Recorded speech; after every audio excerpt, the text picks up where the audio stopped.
கர்த்தருக்கு ஸ்தோத்திரம். இன்றைய நாளின் நீதிமொழிகள் அதிகாரம் 1 வசனம் 7. கர்த்தருக்கு பயப்படுதலே ஞானத்தின் ஆரம்பம். மூடர் ஞானத்தையும் போதகத்தையும் அசட்டை பண்ணுகிறார்கள். நம்முடைய காரியங்கள், நம்முடைய வார்த்தைகள், நம்முடைய செயல்கள் ஒவ்வொன்றையும் கர்த்தர் கவனித்து பார்க்கிறார் என்ற காரியமும், ஒவ்வொரு காரியத்தையும் கர்த்தர் நியாயத்தில் கொண்டு வந்து நிறுத்துவார் என்ற அறிவும் நமக்குள் இருக்கும் என்று சொன்னால், கர்த்தருக்கு பயப்படுகிற பயத்தின் ஆரம்பத்திற்குள் நாம் வந்து விடுவோம்.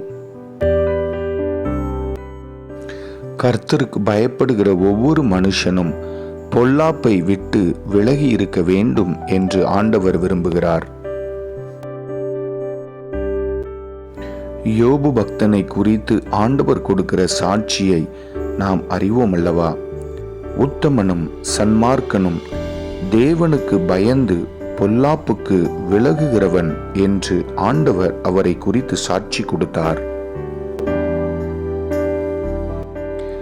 தேவனுக்கு பயப்படுகிற பயம் யோபுவின் வாழ்க்கையில் இருந்தபடியினாலே கர்த்தர் யோபுவையும் அவருடைய வீட்டையும் அவருக்கு உண்டான எல்லாவற்றையும் சுற்றி வேலி அடைத்து வைத்து அவர் கைகளின் கிரியைகளை ஆசீர்வதித்தார் என்று பரிசுத்த வேதம் சொல்லுகிறது.